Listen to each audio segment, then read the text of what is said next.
Toutes mes salutations à vous tous qui me suivez. Je suis votre ami Brogui. Je suis heureux de vous entretenir une fois de plus pour reprendre le petit sujet que nous avons débuté il y a de cela quelques jours, que nous avons intitulé Le mystère de la dynamo. Nous sommes toujours en train de donner suite à l'ouverture des sceaux. Vous savez que lorsque la dispensation des nations arrive à la fin, le temps de la grâce est terminé pour les nations. Oui, nous savons qu'il y a une continuité. La continuité, c'est ce que ce frère Branham disait. Il disait que lui, il avait une mission. C'était qu'après la fin de la dispensation des nations, lui devait transmettre les oracles à un peuple. Donc, il y a une passation qui se fait au temps de la fin.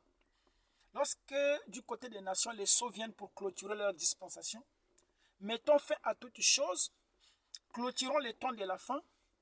En ce moment-là, le témoin est passé à un autre peuple. C'est sur ça que nous sommes en train de nous entretenir depuis là. Nous sommes basés sur la vision de frère Branham. Il dit qu'il se tenait au nord et il regardait vers le sud. Il a vu une réunion des gens qui louaient Dieu. C'était un peuple merveilleux, vous voyez. Et ces gens-là commençaient à se lever et ils se dirigeaient vers l'ouest où ils disparaissaient. Et lorsque cette réunion fut terminée, voyez-vous que Branham continue à regarder vers le sud. Il a vu une nouvelle réunion. Cette fois-ci, c'était une réunion extraordinaire. Il a vu un peuple beau qui avait les mains levées, qui louait Dieu. Et dans la vision, Branham s'est demandé, sont-ils tous des blancs? Et il dit que c'était un peuple africain qui était concerné. C'était le peuple noir. C'était des hommes et des femmes avec les mains levées qui louaient Dieu. Il dit qu'il y avait le bruit assourdissant de la dynamo. Et plus tard, il dit qu'il y avait l'ange du Seigneur parmi eux. Nous avons fait remarquer que Branham n'était pas partisan de cette réunion. C'est une réunion qu'il voyait de loin. Il n'était pas parmi ceux-là qui louaient Dieu. Pour montrer que la dispensation dans laquelle il avait été envoyé était arrivée à la fin. Maintenant, il s'agissait d'une nouvelle alliance. Il s'agissait d'une nouvelle alliance. Il s'agissait de ce peuple-là qui devait prendre le relais après que le temps des nations soit terminé. Branham, toute sa vie, il languissait pour aller visiter Israël. Une fois, il s'est même retrouvé en Égypte, attendant son vol pour Tel Aviv, où il pensait aller évangéliser. Parce que lui, il croyait qu'il était la personne qui devait transmettre le témoin à Israël. Il disait qu'il avait quelque chose à faire pour ramener Israël au Seigneur. Mais ce jour-là, en se tenant en Égypte, voulant aller en Israël, Dieu lui a dit de ne pas y aller. Il lui a dit que ce n'était pas encore le moment, le temps. Voyez? Mais nous avons vu que depuis là, Branham n'a jamais mis pied en Israël. Il n'est jamais parti en Israël. Alors que lui, il avait la responsabilité de ramener Israël au Seigneur. Mais pourquoi celui qui avait la responsabilité de ramener Israël au Seigneur et qui avait pensé y aller même pour évangéliser, Dieu lui a interdit. Nous nous sommes demandé, et en étudiant les sceaux, nous avons compris que le peuple qui était concerné dans la prophétie était un peuple mystérieux. Leur identité n'était pas encore révélée en ce moment. Tout le monde croyait qu'Israël qui venait de naître en Palestine, c'était ça le fils d'Abraham. C'était ça le peuple de la Bible. Mais en examinant la manière qu'ils vivent, nous comprenons que ce peuple qui est en Tel Aviv, qui est installé en Palestine, n'a rien de commun avec le peuple de la Bible qu'on appelait les Israélites. Parce que le peuple de la Bible, qui sont les Israélites, les fils d'Abraham, ils étaient régis par un certain nombre de coutumes. Ils obéissaient à des préceptes que Dieu avait ordonnés à Moïse, son prophète. C'est ça qui fait la différence. Et nous savons que le peuple que Dieu devrait conclure une alliance au temps de la fin, le peuple qu'il devait rechercher au temps de la fin, ce n'est pas ce peuple usurpateur qui est en Palestine. Voilà pourquoi aujourd'hui, nous nous permettons, à travers des petites séances de vidéos que nous faisons, de donner suite à l'ouverture des sceaux pour montrer la continuité de l'esprit. C'est une petite introduction et nous aimons rappeler cela pour permettre à ceux qui nous prennent au milieu de comprendre de quoi nous parlons et pourquoi d'ailleurs nous faisons ces petites vidéos. Nous allons lire une portion de l'Écriture pour nous donner une base. Donc, nous prenons Apocalypse 11, le verset 19. Et le temple de Dieu dans le ciel fut ouvert, et l'arche de son alliance apparut dans son temple. Je reprends. Et le temple de Dieu dans le ciel fut ouvert, et l'arche de son alliance apparut dans son temple. Il y eut des éclairs, des voix, des tonnerres, un tremblement de terre et une forte grêle. Nous passons à Apocalypse 14, verset 18. Et un autre ange qui avait autorité sous le feu sortit de l'autel et s'adressa d'une voix forte à celui qui avait la faucille tranchante, disant: lance ta faucille tranchante et vendange les grappes de la vigne de la terre, car les raisins de la terre sont mûrs. Donc, nous voyons à travers les Écritures que nous venons de lire qu'après le chapitre 4 de l'Apocalypse, qui clôture la dispensation des nations, qui clôture l'âge de l'Église, nous voyons qu'au-delà de cela, la vision des gens nous révèle, à travers l'écriture que nous venons de lire, qu'il a vu le ciel ouvert, qu'il y a vu l'arche de l'alliance. Voyez-vous, tout le temps, voyez-vous, de la dispensation des nations, on ne parlait plus de l'arche de l'alliance. Parce que l'arche de l'alliance avait été donnée pour Israël, et c'est cet arche-là qui abritait la loi de Moïse. Voyez? Lorsque la dispensation des nations termine, nous voyons que Moïse est encore rappelé à la fin. Voyez? Pourquoi? Parce que lorsque Dieu traite avec Israël, voyez-vous, le lien avec Israël, c'est l'alliance qu'il avait conclue. Voyez-vous? Et Moïse est le législateur des enfants d'Israël. Voilà pourquoi Frère Branham dit qu'en ce jour-là, Moïse aussi sera là, au temps de la fin. Et cette femme a donné la prophétie, disant que l'esprit d'Élie, de Moïse et de Christ était en œuvre dans le Branham Tabernacle. Frère Branham interprète, il dit que cela s'est accompli de façon parfaite. C'est en cela que nous disions, nous répétons Frère Branham, quand il parlait de la venue de Jésus. Il dit que si Christ venait à son temps, venait parmi eux, les nations, et s'il venait montrant les marques de clous dans ses mains, il dit que nous ne sommes pas censés croire en cela. Il dit que ce serait un hypocrite, un imposteur, parce que n'importe quel hypocrite peut se passer pour Christ avec les marques de clous dans ses mains. Il dit que pour eux, si Christ venait parmi eux, on le reconnaîtrait par sa vie. Vous voyez, Christ produirait la même vie qu'il avait produit là-bas en Galilée. Et c'est ce qui s'est fait au temps de la fin. Nous avons vu un homme produire la vie de Christ. Vous voyez, il pouvait tourner les dos et discerner les pensées des gens. C'était ça les œuvres que Christ était censé accomplir. Et cela devrait clôturer l'âge des nations. Or, nous savons que lorsque la dispensation des nations termine, c'est là où aussi Christ remet le royaume au Père. Vous voyez? Pourquoi? Parce que la Bible dit que Christ avait été élevé par simple privilège au-dessus de ses égaux. Voilà pourquoi dans le livre des Hébreux, Paul s'écria, il dit: oh Dieu, ton Dieu t'a oint d'une huile au-dessus de tes égaux.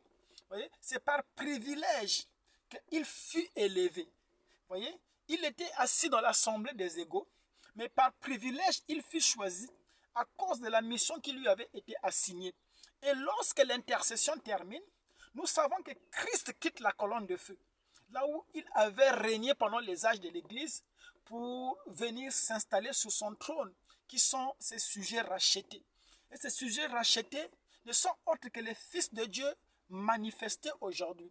Pourquoi? Parce que la révélation des sceaux, c'était la révélation des fils de Dieu. C'est ça qui confirme ce que Paul a écrit dans la Bible, que la nature était dans un soupir. La nature languissait et attendait le jour que les sceaux seront révélés, parce que les sceaux devront révéler effectivement les fils de Dieu. Et lorsque les fils de Dieu sont révélés, ce sont eux qui sont le trône de Christ. Voilà pourquoi aujourd'hui, les gens vont dans les églises, ils prient, ils font des veillées de prière, des campagnes d'évangélisation, ils ne reçoivent rien parce qu'ils ne comprennent pas que le temps de la grâce est terminé. Ils ne comprennent pas que Christ n'est plus dans la colonne de feu. Voyez-vous? Ils ne comprennent pas que Christ maintenant est sur son propre trône. Les prières ne peuvent plus être exaucées. Ce jour-là dans la Bible, voyez, Jésus se tenant devant la femme samaritaine, lui a rappelé, parce que la femme samaritaine reprochait Jésus d'être un juif. Il dit que vous les juifs, vous allez prier dans les synagogues, dans le temple. Nous allons à la montagne pour nous recueillir. Et Jésus, regardant la femme samaritaine, lui dit, l'heure vient. Nous savons que le mystère de l'heure se trouve dans le 7e sceau. Il dit, l'heure vient, mais l'heure est déjà venue où les vrais adorateurs, là il parle des vrais, parce qu'il y a d'un côté les adorateurs.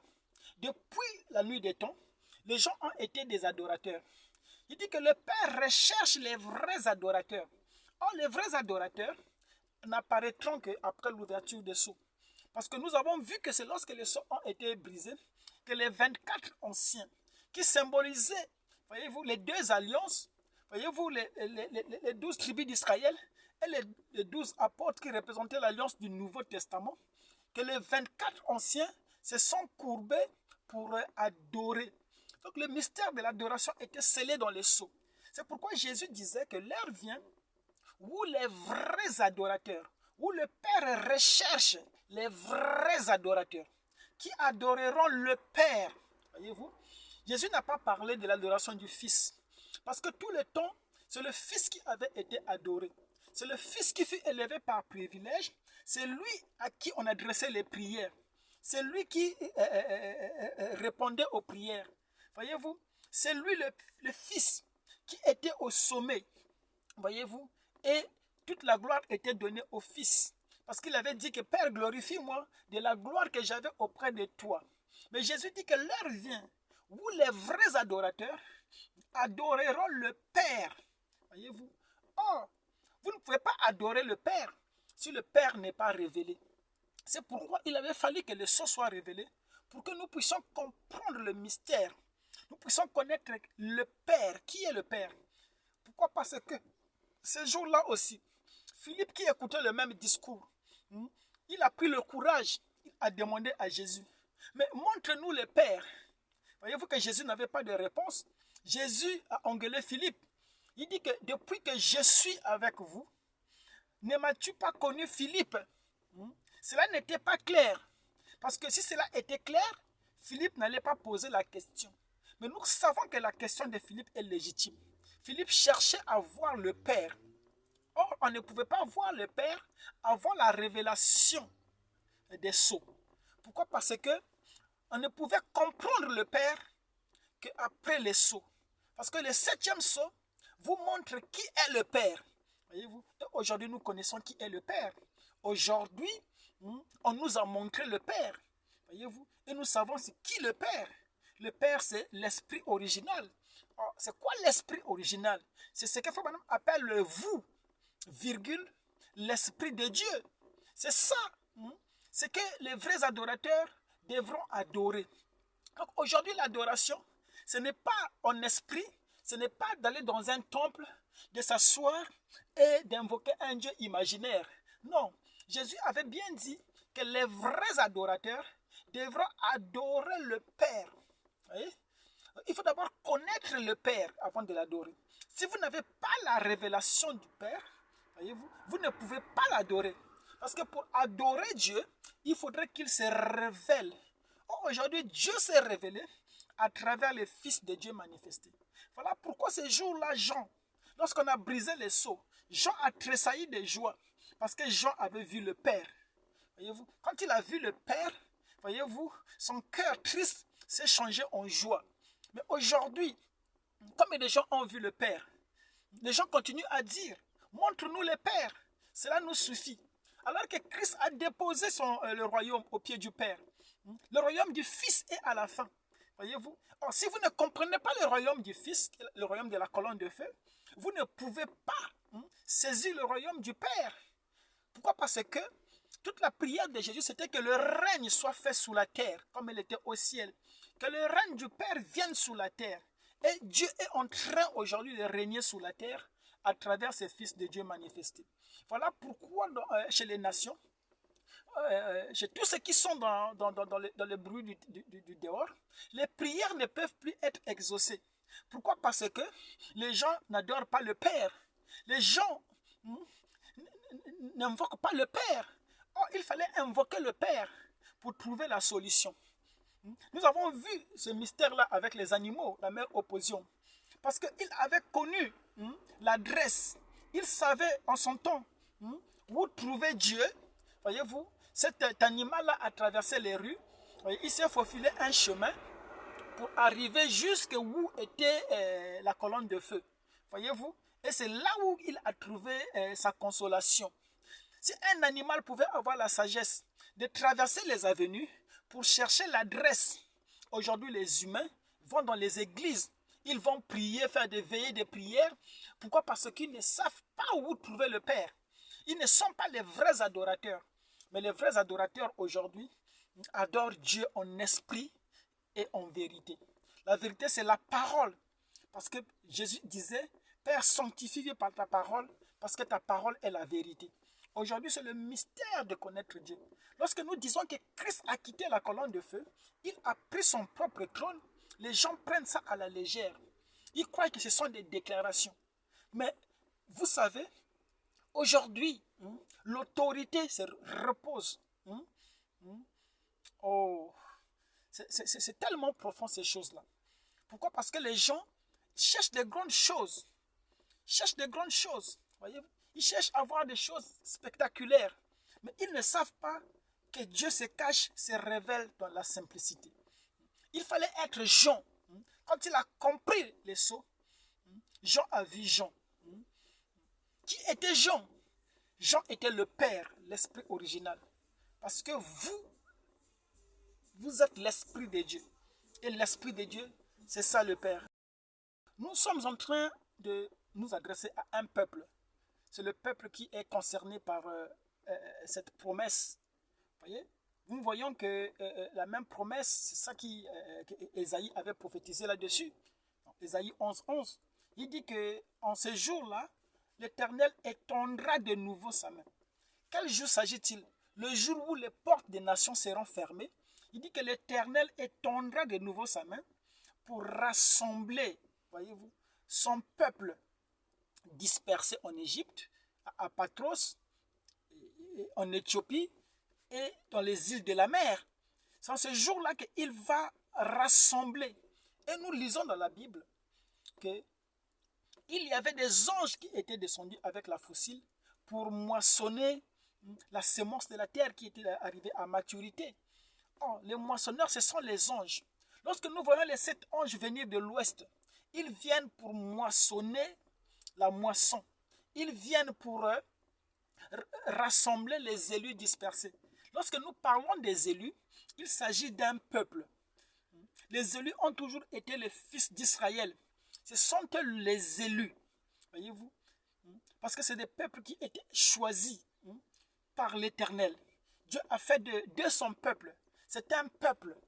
C'est une nation que Dieu appelle à travers les trompettes. C'est de ce peuple-là qu'il s'agit. Il dit que Moïse sera avec eux. C'est le peuple qui porte son nom. Voyez? Ce peuple-là qui se révèle à la fin des sceaux, à l'ouverture des sceaux. Parce que Christ vient, il va directement aux Juifs. Il va se révéler à Israël, son peuple. Ce peuple dont l'identité était connue. Ce peuple qui était un mystère.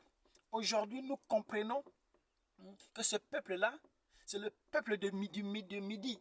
Voilà pourquoi ce tenant-là, ce jour-là au nord, Branham, regardant vers le sud, il a vu cette réunion spectaculaire. Il a vu une race de gens.